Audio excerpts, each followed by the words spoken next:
I'm here because I am a roaring lion crying out righteousness. All right, I gave y'all a warning. Now, if Al Sharpton, you consider Al Sharpton profane or just plain ugly, you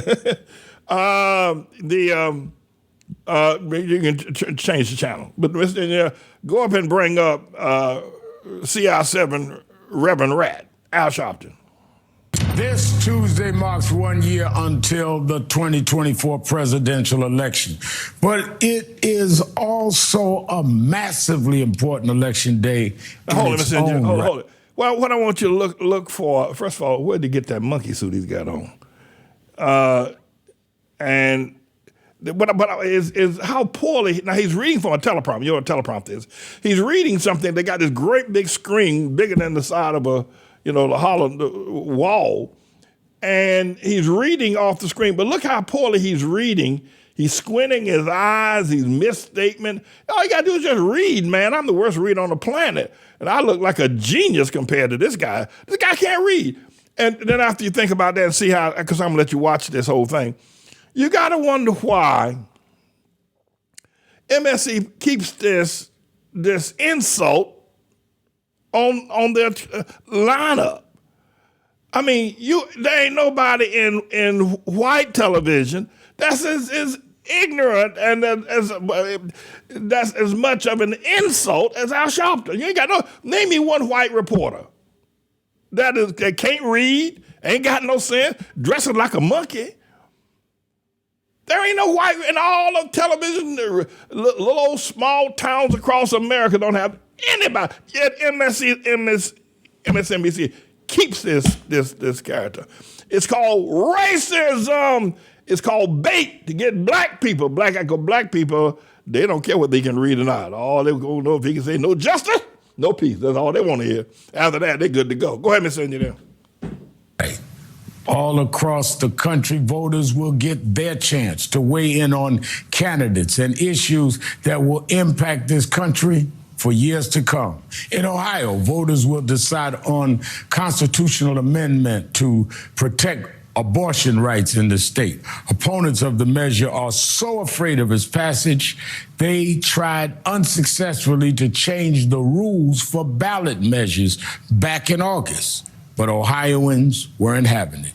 Even though surveys show a majority of voters in the state support the amendment, poll watchers say the numbers are tight and turnout could be a deciding factor.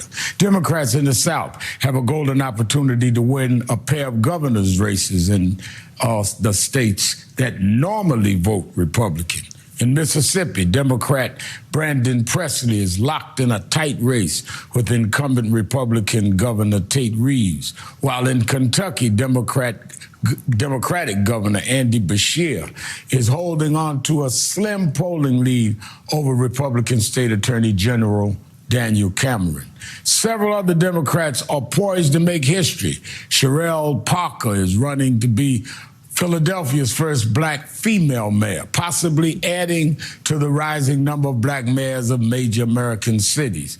Meanwhile, Democrat Gabe Ahmo is hoping to become Rhode Island's first black member of Congress. And in Virginia, Democrats have turned to Barack Obama for help as they try to gain control of both chambers of the state assembly in the crucial bellwether state. The former president has been making robocalls to fire up voters in the final days of the campaign. This list is just a small sample of what's at stake on this Tuesday. I urge all of you to take the time to find out what's on the ballot in your community and then turn out and vote. When it comes to rising up and exercising our rights in a democracy, there's no such thing as an off year. You know, the black news has always been, since shortly after the Reconstruction period, a large part of Reconstruction was black news. And Frederick Douglass was noted mainly as being a newspaper man. He had his own newspaper and printing press, and there were literally black newspapers all across the South, and a lot of them in the North. And so black news was an important factor in supporting, if you will, what black people were doing in those years. Now, the Amsterdam News, which was one of the major black newspapers right here in New York City, they still print it. Nobody reads it. I think they claim to have 1 million people online or something like that, but I doubt that very seriously that anybody takes the Amsterdam News seriously. But probably there are people that, that advertise just because they're racist. They're white people that give money to these black newspapers. But Al Sharpton's an insult. Al Sharpton, he's an insult. He's not a professional. He's been there for years. He hasn't grown. He hasn't become any better at what he does. He stumbles all the time.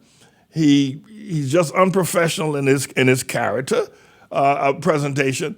And a lot of people, they don't care. And I think that one of the things that we would have, and while we're dealing with young people, you don't want Al Sharpton, who has turned out to be America's chief role model and father. Al Sharpton is the most sought, except for Barack Hussein, the long-legged Mac Daddy Obama. Now, he's hiding behind the scene. We'll talk about Obama a little bit later on, right? But Al Sharpton has become the role model for black people and black young men. Well, and he wields power. Everybody runs to him for decisions. And it just shows how far we've drifted away from the truth. I mean, we're living in a world of craziness. And that's the world that's being produced.